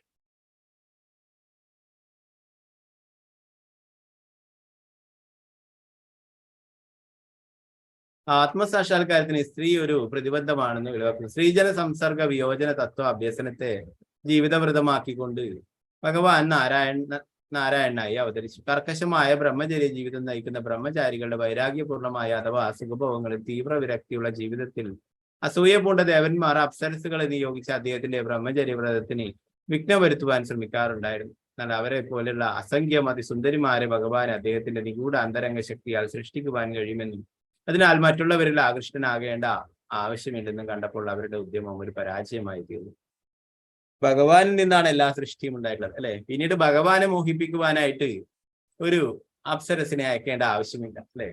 ഭഗവാന്റെ അടുത്തേക്ക് അയച്ചിരുന്നു അല്ലെ. ഭഗവാന്റെ അടുത്തേക്ക് ദേവന്മാർ ഇന്ദ്രനൊക്കെ അപ്സരസിനെ അയക്കുകയുണ്ടായി നരനാരായണ ഋഷിമാരെടുത്ത് അവരുടെ തപസ് മുടക്കാനായിട്ട്. ഇതിന്റെ മുന്നേ ഇന്ദ്രൻ തന്നെ വിശ്വാമിത്ര മഹർഷിയുടെ അടുത്ത് അപ്സരസുകളെ അയക്കുകയുണ്ടായി അല്ലെ. വിശ്വാമിത്ര മഹർഷി ആദ്യം കാമത്തിന് വശപ്പെട്ടിട്ട് ആ തപസ്സിന് 10,000-കണക്കിന് വർഷങ്ങൾ തപസ് ചെയ്തു. എന്നാൽ ആ അപ്സരസ് വന്നിട്ട് നൃത്തമൊക്കെ ചെയ്തപ്പോൾ അതിന്റെ ആ ചലനത്തിലും അതിന്റെ ശബ്ദത്തെ കേട്ടിട്ട് ആ തപസ്സിന് ഭംഗം വരികയും അങ്ങനെ ആ അപ്സരസിലെ ആ തപശ്ശേരികളൊക്കെ മുടങ്ങുകയും അങ്ങനെ അവളോടൊന്നിച്ച് 50 വർഷം കഴിയുകയും അപ്പോഴാണ് താൻ വഞ്ചിക്കപ്പെട്ടെന്ന് മനസ്സിലായിട്ടുള്ളത്. അതിലൊരു കുട്ടിയും ഉണ്ടായി, ശകുന്തളയുണ്ടായി അല്ലെ. ആ ഉദ്ദേശം എന്താ പറയാ, ആ ദൗത്യം പൂർത്തിയാക്കിയപ്പോൾ തിരിച്ചു പോവുകയുമുണ്ട്. അങ്ങനെയാണ് പറ്റിക്കപ്പെട്ടതെന്ന് മേനകയാണ് വന്നിട്ടുണ്ടായിരുന്നത് അല്ലെ, മേനകയിലാണ്. പിന്നീട് രണ്ടാമതായിട്ട് ഒരു തീരുമാനമെടുത്തു, ഇനി ഒരിക്കലും ഞാൻ സ്ത്രീകളുടെ ഇതിൽ പെടില്ല, ഒരിക്കലും എന്റെ തപസ്സിന് ഭംഗം വരില്ല. എങ്കിലും വീണ്ടും അപ്സരസിനെ അയച്ചപ്പോഴും ഈ പ്രാവശ്യം കാമത്തിന് വശപ്പെട്ടില്ല, എന്നാൽ ക്രോധത്തിന് വശപ്പെട്ട് ആ രംഭയെ ശപിക്കുകയുണ്ടായി. കല്ലായി തീരട്ടെ എന്ന് ശപിക്കുകയും. അപ്പൊ ആ തപശ്ചര്യയിൽ നിന്നും വീണ്ടും വിഘ്നമുണ്ടായി അല്ലെ. ആദ്യം കാമത്തിന് വശപ്പെട്ടു, പിന്നെ ക്രോധത്തിനെ വശപ്പെട്ടു. ഇന്ദ്ര വിചാരിച്ച് ഇതുപോലെ തന്നെ നരനാരായണ ഋഷിമാരെയും തപസ്സിന് ഭംഗം വരുത്താമെന്ന് വിചാരിച്ചിട്ട് അപ്സരസിനെ അയക്കുകയുണ്ടായി. എന്നാൽ നരനാരായണ ഋഷിമാര് ഇന്ദ്രന് അങ്ങോട്ടേക്കൊരു അപ്സരസിനെ കൊടുക്കുകയുണ്ടായി. അവരുടെ തുടയിലടിച്ചിട്ട് ഊരു എന്ന് പറയുന്ന തുട, ഊരിൽ നിന്നും വന്നിട്ടുള്ളത് ഉർവശി എന്നുള്ള ഒരു അപ്സരസിനെ അവർക്ക് അങ്ങോട്ട് ഗിഫ്റ്റായിട്ട് കൊടുക്കുകയുണ്ടായി. അപ്പോ ഇവിടെ പറയുന്നത് ഭഗവാനിൽ നിന്നാണ് എല്ലാം ഉണ്ടായിട്ടുള്ളത്, എല്ലാ സൗന്ദര്യമുള്ളതും എല്ലാം അല്ലെ. അപ്പോ ഭഗവാന് വേറെ സൗന്ദര്യമുള്ള ഒരു അപ്സരസിനെ അയച്ചിട്ട് ഭഗവാനെ മോഹിപ്പിക്കേണ്ട കാര്യമില്ല. ഇതൊക്കെ ഉണ്ടായിട്ടുള്ളത് ആരിൽ നിന്നാണ്? ഭഗവാനിൽ നിന്ന് അല്ലെ.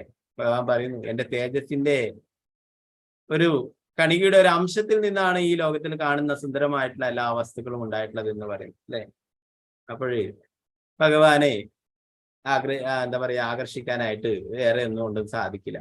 എല്ലാം ഭഗവാന്റെ സൃഷ്ടി തന്നെയാണ്, എല്ലാം ഭഗവാന്റേതാണ്.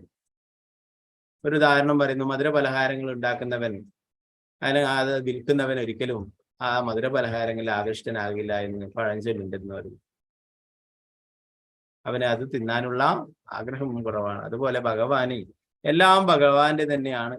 അതുകൊണ്ട് തന്നെ ഭഗവാന് ഇങ്ങനെയുള്ള യാതൊന്നിലും കാമമോ ക്രോധമോ ഉണ്ടാവുന്നില്ല എന്ന് പറയും.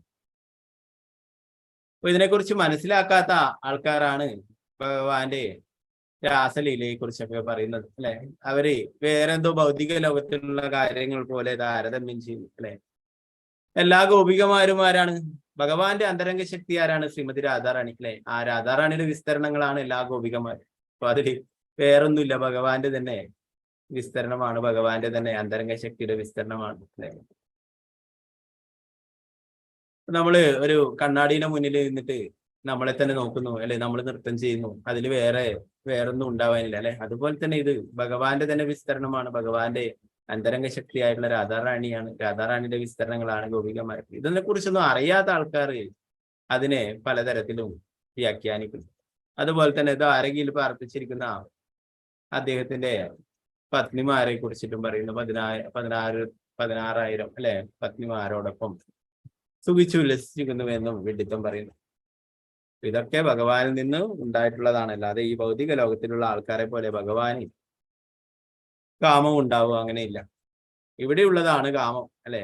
യഥാർത്ഥ പ്രേമം എന്ന് പറയുന്നത് ഭഗവാനും ഭഗവാന്റെ ആ ഭക്തന്മാരും തമ്മിലുള്ളതാണ്. പിന്നീട് 7ാമത്തെ ശ്ലോകത്തില് ക്രോധത്തിനെ കുറിച്ചിട്ടാണ് പറയുന്നത്.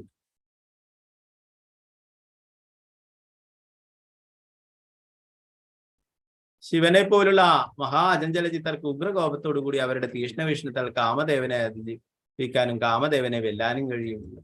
പക്ഷേ സ്വന്തം അത്യുഗ്ര ക്രോധത്തിന്റെ ഫലങ്ങളിൽ നിന്ന് മുക്തരാകുവാൻ അവർക്ക് കഴിയില്ല. അത്തരത്തിലുള്ള ക്രോധത്തിന് പക്ഷേ എല്ലാറ്റിനും അതീതനായ ഭഗവാന്റെ ഹൃദയത്തിൽ പ്രവേശിക്കാൻ കഴിയില്ല. പിന്നെ എങ്ങനെയാണ് കാമത്തിന് അദ്ദേഹത്തിന്റെ ഹൃദയത്തിൽ പ്രവേശിക്കുവാൻ സാധ്യമാവുക എന്ന് ചോദിച്ചു. കാമദേവനെ ഭസ്മമാക്കുകയുണ്ടായി. പ്രഭാതിരി ഭാവാർത്ഥത്തിൽ പറയുന്നു, ശിവന്റെ നേരെ കാമബാണങ്ങൾ എഴുതപ്പോഴേ ആ കാമദേവനെ ഭസ്മമാക്കുകയുണ്ടായി എന്ന് പറയുന്നു. ഉഗ്രകോപത്തോടു കൂടി വിഷ്ണുത്താൽ കാമദേവനെ തൽക്ഷണം ഭസ്മീകരിക്കുകയും ശിവദേവൻ അത്യന്തം പ്രബലനായിരുന്നിട്ടും അദ്ദേഹത്തിന്റെ ക്രോധഫലത്തിൽ നിന്നും സ്വതന്ത്രനാകുന്നത് അശക്തനായിരുന്നു. എന്നാൽ ഭഗവാനെ ആകർഷിക്കാനായിട്ട് കാമദേവൻ പോയി അല്ലെ. എന്നാൽ ഭഗവാനെ ആകർഷിക്കാനായിട്ട് സാധിക്കില്ല അല്ലെ. കന്ദർപ്പ കോടി കമനീയ വിശേഷ ശോഭമാണ്. ഭഗവാന്റെ ആ സൗന്ദര്യം എന്ന് പറയുന്നത് അത്രയും എന്താ പറയാ മഹത്തരമായിട്ടുള്ളതാണ് അല്ലെ. അതിനെ ആർക്കും സർവ ആകർഷകനാണ് കൃഷ്ണൻ എന്ന് പറയുന്ന സർവ ആകർഷകനാണ് അല്ലെ. അതിനെ ആകർഷിക്കാൻ ഒരു കാമദേവനെ കൊണ്ടൊന്നും സാധിക്കില്ല അല്ലെ. ഭഗവാന്റെ വേറൊരു നാമം തന്നെ മദന മോഹനൻ എന്നാണ് അല്ലെ. കാമദേവനെ പോലും മോഹിപ്പിക്കുന്നത്. ഭഗവാന്റെ തന്നെ അന്തരംഗ ശക്തിയാണ് ശ്രീമതി രാധാറാണി അല്ലെ. അത് മദന മോഹിനി. വേറെ ആരാലും ആകർഷിക്കാനായിട്ട് സാധിക്കില്ല ഭഗവാന്. ഭഗവാന്റെ തന്നെ ശക്തിയായിട്ടുള്ള അന്തരംഗ ശക്തി മാത്രമേ ഭഗവാനെ മോഹിപ്പിക്കുന്നതായിട്ടുള്ളൂ. അപ്പൊ ഇവിടെ ക്രോധത്തെ കുറിച്ച് പറയുന്നു. ഭഗവാൻ ഒരിക്കലും ക്രോധം ഉണ്ടായിട്ടില്ല എന്നതിനെ കുറിച്ച് പറയും. ഒരിക്കല് ഭൃഗുമുനി ആരാണ് ബ്രഹ്മ വിഷ്ണു മഹേശ്വരന്മാരിലെ ആരാണ് മഹാൻ, ആരാണ് ക്രോധവും കാമവും ഒന്നും ഇല്ലാതെ നോക്കാനായിട്ട് ഒരു സന്ദർശനം നടത്തിയിട്ടുണ്ടായി ഓരോ സ്ഥലത്തും. അപ്പൊ ആദ്യം ബ്രഹ്മാവിന്റെ അടുത്തേക്ക് പോയി. അപ്പൊ ബ്രഹ്മാവ് അദ്ദേഹത്തെ അത്ര കണ്ട് വന്ദിച്ചില്ല, അത്ര കണ്ട് സ്വീകരിച്ചില്ല. അപ്പൊ അദ്ദേഹം മനസ്സുകൊണ്ട് ബ്രഹ്മാവിനോട് അപരാധം ചെയ്യുകയുണ്ടായി. പിന്നീട് ശിവന്റെ അടുത്തേക്ക് പോവുകയുണ്ടായി. ശിവനെയും പലതരത്തിലും വാക്കുകൾ കൊണ്ട് അപമാനിക്കുകയുണ്ടായി. പിന്നീട് വിഷ്ണുവിന്റെ അടുത്തേക്ക് പോവുകയുണ്ടായി. വിഷ്ണുവിന്റെ അടുത്ത് പോയിട്ട് ലക്ഷ്മി ദേവിയുടെ കൂടെ വിഷ്ണു ഉണ്ടായിരുന്നു. അപ്പോൾ ആ വിഷ്ണുവിന്റെ മാറിടത്തിൽ പാദം കൊണ്ട് ചവിട്ടുകയുണ്ടായി.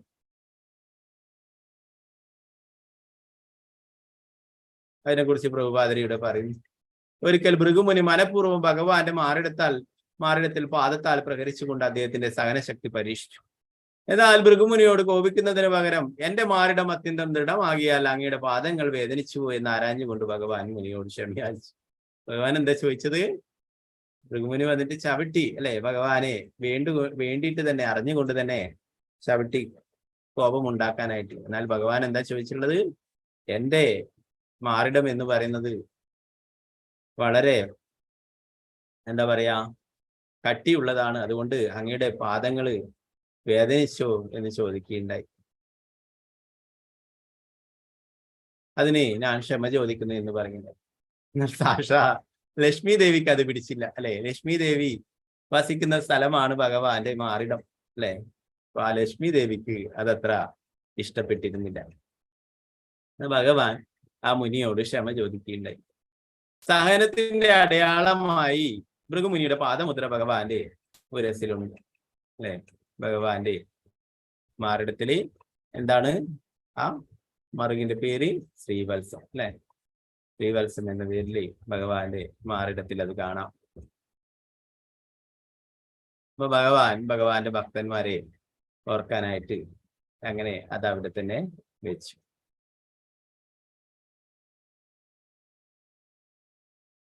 ഭഗവാൻ ഒരിക്കലും യാതൊരുവിധ ക്രോധത്താലും സ്പർശിക്കപ്പെടുന്നില്ല. അങ്ങനെയെങ്കിൽ പിന്നെ ക്രോധത്തെക്കാൾ നിസാരമായ കാമത്തിന് എങ്ങനെയാണ് ഭഗവത് ഹൃദയത്തിൽ സ്ഥാനം ഉണ്ടാവുക?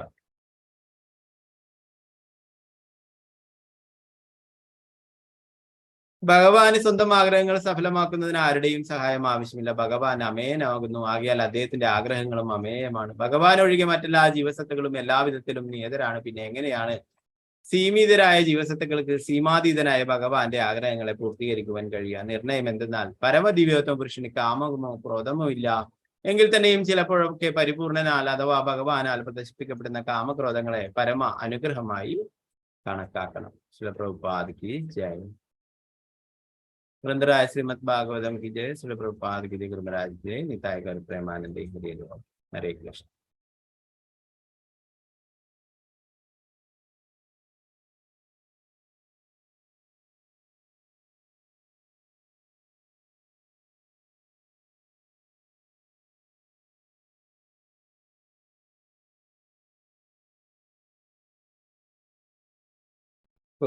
ഇന്ന് പാണ്ഡവ നിർജ്ജല ഏകാദശിയാണ്. അതിന്റെ മഹാത്മ്യത്തെ കുറിച്ചിട്ട് ഞാൻ വേഗത്തിൽ വായിച്ചു പോവാം. ജ്യേഷ്ഠമാസത്തിൽ മെയ് ജൂൺ മാസങ്ങളിൽ വരുന്ന നിർജ്ജല ഏകാദശിയുടെ വിവരണം ബ്രഹ്മവൈവർത്ത പുരാണത്തിൽ നിന്നും വ്യാസദേവനും ഭീമസേനനും തമ്മിലുള്ള സംഭാഷണത്തിൽ വിവരിച്ചിരിക്കുന്നു. ഒരിക്കൽ യുധിഷ്ഠിരന്റെ ഇളയ സഹോദരനായ ഭീമസേനൻ മഹാനായ ശ്രീല വ്യാസദേവനോട് ചോദിച്ചു, പണ്ഡിത ശിരോമണിയും ആരാധനമായ പിതാമഹ, ദയവായി എന്റെ അഭ്യർത്ഥന സ്വീകരിച്ചാലും എന്റെ മൂത്ത സഹോദരൻ യുധിഷ്ഠിരൻ, അമ്മ കുന്തിദേവി, സഹോദരന്മാരായ അർജുനൻ, നകുലൻ, സഹദേവൻ, ദ്രൗപദി എന്നിവർ ഏകാദശി ദിവസം ആഹാരമൊന്നും തന്നെ കഴിക്കാറില്ല. അവരെല്ലാവരും, പ്രത്യേകിച്ച് യുധിഷ്ഠിരൻ ജ്യേഷ്ഠൻ, ഏകാദശി ദിവസം ഉപവസിക്കണമെന്ന് എല്ലായ്പ്പോഴും എന്നോട് പറയുന്നു. ഏകാദശിയിൽ ഉപവസിക്കുക എന്നത് വേദശാസ്ത്രങ്ങളിലെ ഒരു അനുശാസനമാണെന്ന് എനിക്കറിയാമെങ്കിലും വിശപ്പ് സഹിക്കാൻ കഴിയാത്തതിനാൽ എനിക്ക് ഉപവസിക്കാൻ സാധിക്കില്ല എന്ന് ഞാൻ അവരോട് പറയാറുണ്ട്. എന്റെ ശക്തിക്കനുസരിച്ച് ദാനധർമ്മം ചെയ്യുവാനും ശരിയായ ക്രമനിയമങ്ങൾ കൈക്കൊണ്ട് കേശവനെ ആരാധിക്കുവാനും എനിക്ക് സാധിക്കും. പക്ഷെ ഉപവസിക്കാൻ കഴിയില്ല. അതിനാൽ ഏകാദശിയുടെ ഫലം ഉപവസിക്കാതെ തന്നെ എങ്ങനെ നേടാം എന്ന് ദയവായി എനിക്ക് വിശദീകരിച്ചു തന്നാൽ. ഭീമസേനന്റെ ഈ വാക്കുകൾ കേട്ടപ്പോൾ ശ്രീ വ്യാസദേവൻ പറഞ്ഞു, ഓ ഭീമ, നരകത്തിലേക്ക് പോകുന്നത് ഒഴിവാക്കി സ്വർഗത്തിലേക്ക് പോകാൻ ആഗ്രഹിക്കുന്നുവെങ്കിൽ മാസം തോറുമുള്ള 2 ഏകാദശികളിലും താങ്കൾ ഭക്ഷിക്കുന്നത് ഒഴിവാക്കണം. ഭീമസേനൻ പറഞ്ഞു, ഓ മുനി ശ്രേഷ്ഠ, ഭഗവാനാൽ നിർദ്ദേശിക്കപ്പെട്ടതുപോലെ വർഷം തോറും 24 ഏകാദശികളിൽ ഉപവാസം അനുഷ്ഠിക്കുക എന്നാൽ അസാധ്യമാണ്. രാവും പകലും ഉപവസിക്കുന്നതിനെ പറ്റി എന്താണ് പറയേണ്ടത് എന്ന് എനിക്കറിയില്ല. ഒരു നിമിഷം പോലും വിശപ്പ് സഹിക്കാൻ എനിക്ക് കഴിയില്ല. വൃഗ എന്നറിയപ്പെടുന്ന വിശപ്പിന്റെ അഗ്നി എല്ലായ്പ്പോഴും എന്റെ ഉദരത്തിനുള്ളിൽ സ്ഥിതി ചെയ്യുന്നു.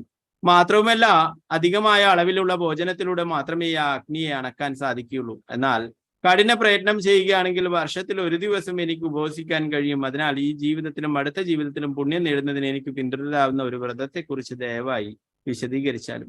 ശ്രീ വ്യാസദേവൻ പറഞ്ഞു, അല്ലയോ രാജാവേ, വേദത്തിലെ ധാർമ്മികമായ തത്വങ്ങളെക്കുറിച്ചും മനുഷ്യരുടെ കടമകളെക്കുറിച്ചും താങ്കൾ എന്നിൽ നിന്നും ഇതിനോടകം കേട്ടു കഴിഞ്ഞു. എന്നാൽ ഈ കലിയുഗത്തിൽ എല്ലാവർക്കും ആ നിയമങ്ങളും ചട്ടങ്ങളും പാലിക്കാൻ കഴിയില്ല. അതിനാൽ ഉത്കൃഷ്ടമായ ഫലങ്ങൾ നേടാൻ കഴിയുന്ന ഒരു അതിശയകരമായ മാർഗത്തെക്കുറിച്ച് ഞാൻ താങ്കളോട് പറയാം. ഈ മാർഗം എല്ലാ പുരാണങ്ങളുടെയും സത്യമാണ്.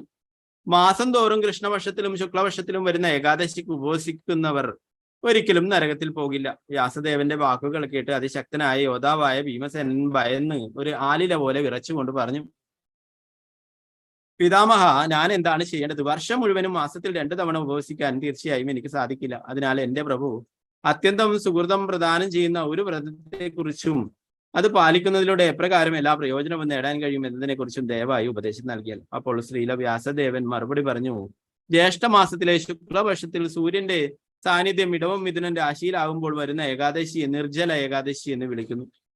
ഈ ഏകാദശി ദിവസം ജലം പോലും കഴിക്കാതെ പൂർണ്ണമായിട്ടും വ്രതമനുഷ്ഠിക്കണം. ഈ ദിവസം ശുദ്ധീകരണത്തിനായി ആചമനം ചെയ്യുമ്പോൾ പോലും ഒരു കടുകുമണിയോളമോ അല്ലെങ്കിൽ ഒരു തുള്ളി സ്വർണം മുങ്ങിപ്പോകാൻ പാകത്തിന് അളവിലോ മാത്രം ജലം കുടിച്ചുകൊണ്ട് അത് നിർവഹിക്കേണ്ടതാണ്. ഒരുവൻ ഈ അളവിലുള്ള ജലം ചെവിയിൽ വച്ചിരിക്കുന്ന ഉള്ളം കയ്യിൽ എടുക്കണം. ഒരുവൻ ഇതിനേക്കാൾ കൂടുതലോ കുറവോ ജലം കുടിയാണെങ്കിൽ അത് വീഞ്ഞു കുടിക്കുന്നതിന് സമമായി കണക്കാക്കപ്പെടും. ഈ ഏകാദശി ദിവസം ഒരുവൻ തന്നെ ആഹരിക്കരുത്, അല്ലാതെ പക്ഷം വ്രതം ലംഘിക്കപ്പെടും. ഏകാദശി ദിവസം സൂര്യോദയം മുതൽ ദ്വാദശി ദിവസം സൂര്യോദയം വരെ ഒരു തുള്ളി ജലം പോലും കുടിക്കരുത്. ഈ രീതിയിൽ ഒരാൾ ജലം പോലും കുടിക്കാതെ ഈ ഏകാദശിയെ കർശനമായി അനുഷ്ഠിക്കുകയാണെങ്കിൽ ഒരു വർഷത്തിലെ എല്ലാ ഏകാദശികളും അനുഷ്ഠിച്ചതിന്റെ ഫലം അവന് നേടാൻ കഴിയും. ഒരുവൻ ദ്വാദശി ദിവസം അതിരാവിലെ കുളിച്ച് സ്വർണവും ജലവും ബ്രാഹ്മണർക്ക് ദാനം നൽകണം. അതിനുശേഷം ഏകാദശി അനുഷ്ഠിച്ചയാൾ ബ്രാഹ്മണരോടൊപ്പം ആനന്ദത്തോടെ പ്രസാദം സേവിക്കേണ്ടതാണ്. ഓ ഭീമസേന, ഈ ഏകാദശിയിൽ ഉപവസിക്കുന്നതിലൂടെ ഒരാൾ സഞ്ചയിക്കുന്ന പുണ്യത്തെക്കുറിച്ച് ഇപ്പോൾ ശ്രവിച്ചാലും ഈ ഏകാദശി അനുഷ്ഠിക്കുന്നതിലൂടെ ഒരുവന് വർഷത്തിലെ എല്ലാ ഏകാദശികളെയും ആചരിക്കുന്ന പുണ്യഫലം നേടാൻ കഴിയും. ഒരിക്കൽ ശംഖചക്ര ഗദാപത്മധാരിയായ വിഷ്ണു ഭഗവാൻ എന്നോട് ഇപ്രകാരം പറഞ്ഞു, ഒരു വ്യക്തി എല്ലാത്തരം വിശ്വാസ പ്രമാണങ്ങളും ഉപേക്ഷിച്ച് എന്നെ ശരണം പ്രാപിക്കുകയും എനിക്ക് വളരെ പ്രിയങ്കരമായ ഈ നിർജ്ജല ഏകാദശി ആചരിക്കുകയും ചെയ്താൽ അവൻ തീർച്ചയായും എല്ലാ പാപപ്രതികരണങ്ങളിൽ നിന്നും മോചിതനാകും. ഈ കലിയുഗത്തിൽ സമ്പത്ത് ദാനം നൽകിയാലോ സ്മാർത്ഥ നിയമങ്ങൾ പിന്തുടരുന്നാലോ നിയന്ത്രണങ്ങൾ പാലിക്കുന്നതിനാലോ പരമോന്നത ലക്ഷ്യം പ്രാപിക്കാൻ കഴിയില്ല. വാസ്തവത്തിൽ വിവിധ തരത്തിലുള്ള തെറ്റുകളും ന്യൂനതകളും കൊണ്ട് മലീമസമായ ഈ കലിയുഗത്തിൽ മതാധിഷ്ഠിതമായ വൈദിക പ്രമാണങ്ങളെല്ലാം അന്യം നിന്ന് പോയിരിക്കുന്നു. അല്ലയോ വായുപുത്ര, ഇതിൽ കൂടുതൽ എന്താണ് എനിക്ക് നിന്നോട് പറയാൻ കഴിയുക? യഥാർത്ഥത്തിൽ എല്ലാ ഏകാദശികളിലും ഭക്ഷണം കഴിക്കുന്നത് നിരോധിച്ചിരിക്കുന്നു. കൂടാതെ നിർജ്ജല ഏകാദശിയിൽ വെള്ളം കുടിക്കുന്നത് പോലും നിരോധിച്ചിരിക്കുന്നു. ഈ ഏകാദശി ഉപവസിക്കുന്നതിലൂടെ എല്ലാ പുണ്യസ്ഥലങ്ങളും സന്ദർശിക്കുമ്പോൾ ലഭിക്കുന്ന പുണ്യം ഒരാൾ നേടുന്നു. അത്തരം ഒരു വ്യക്തിയെ മരണസമയത്ത് ഭയാനകമായ രൂപത്തിലുള്ള യമദൂതന്മാർ സമീപിക്കില്ല. മറിച്ച് ദിവ്യരായ വിഷ്ണുദൂതന്മാർ അദ്ദേഹത്തെ സമീപിച്ച് ഭഗവാൻ വിഷ്ണുവിന്റെ വൈകുണ്ഠത്തിലേക്ക് കൊണ്ടുപോകും. ഈ ഏകാദശി ആചരിച്ചതിന് ശേഷം ഒരാൾ ജലവും പശുക്കളും ദാനം നൽകിയാൽ അവൻ എല്ലാ പാപപ്രവൃത്തികളിൽ നിന്ന് മോചനാകുന്നു. മറ്റു പാണ്ഡവർ ഈ ഏകാദശിയുടെ മഹത്വത്തെക്കുറിച്ച് കേട്ടപ്പോൾ ദൃഢനിശ്ചയത്തോടെ അത് അനുഷ്ഠിക്കുവാൻ തീരുമാനിച്ചു. അന്നു മുതൽ ഭീമസേനൻ ഈ നിർജ്ജല ഏകാദശി ദിവസം അനുഷ്ഠിക്കാൻ തുടങ്ങി. അങ്ങനെ അത് പാണ്ഡവ നിർജ്ജല ഏകാദശി അല്ലെങ്കിൽ ഭീമസേന ഏകാദശി എന്ന നിലയിൽ പ്രസിദ്ധമായി. ഈ ഏകാദശി ദിവസം ഉപവസിക്കുന്നവരുടെ സുമേരു അഥവാ മന്ദരപർവ്വതുല്യമായ പാപപ്രതികരണങ്ങൾ പോലും നൊടിയിടയിൽ ഭസ്മീകരിക്കപ്പെടുന്നു. അലയൊക്കെ രാജാവെ, പുണ്യസ്ഥലങ്ങളിൽ കുളിക്കുക, ദാനധർമ്മങ്ങൾ നടത്തുക, വേദമന്ത്രങ്ങൾ ചൊല്ലുക, യാഗം നടത്തുക എന്നിങ്ങനെ ഈ നിർജ്ജല ഏകാദശി ദിനത്തിൽ ചെയ്യുന്ന ഏതൊരു പുണ്യപ്രവൃത്തിയും അളവറ്റതായി തീരുന്നു എന്ന് ശ്രീകൃഷ്ണ ഭഗവാൻ പ്രഖ്യാപിച്ചിരുന്നു. ഈ ഏകാദശിയുടെ മഹാത്മ്യം ഭക്തിയോടെ വായിക്കുകയോ ശ്രവിക്കുകയോ ചെയ്യുന്ന ഒരുവൻ വൈകുണ്ഠധാമത്തിലേക്ക് മടങ്ങിപ്പോകുന്നു. അമാവാസി ദിവസം വ്രതമനുഷ്ഠിക്കുന്നത് കൊണ്ട്, സൂര്യഗ്രഹണ സമയത്ത് പിതൃക്കൾക്ക് തർപ്പണം ചെയ്യുന്നത് കൊണ്ടും ഒരുവൻ നേടുന്ന ഫലം ഈ ഏകാദശിയുടെ മഹാത്മ്യം വെറുതെ കേൾക്കുന്നത് കൊണ്ട് മാത്രം അവർക്ക് ലഭിക്കും. ഏകാദശിയുടെ മഹാത്മ്യം കേട്ടാലും അതും വളരെ പുണ്യമാണെന്ന് പറഞ്ഞു. ഭക്തിയോടെ വായിക്കുകയോ ശ്രവിക്കുകയോ ചെയ്യുന്ന ഒരുവൻ വൈകുണ്ഠധാമത്തിലേക്ക് മടങ്ങിപ്പോകുന്നു എന്ന് പറയും. നിർജ്ജല ഏകാദശിക്ക് ജയ്. प्रभुपाद जय गुरु महाराज की टाइगर प्रमानंद हरि बोल. हरे कृष्ण. ആർക്കെങ്കിലും എന്തെങ്കിലും സംശയങ്ങൾ ഉണ്ടെങ്കിൽ കൈ ഉയർത്താം. സംശയങ്ങളൊന്നും ഇല്ലാത്തവർക്ക് ആക്സെപ്റ്റ് ആവാം. വാഞ്ചകൾ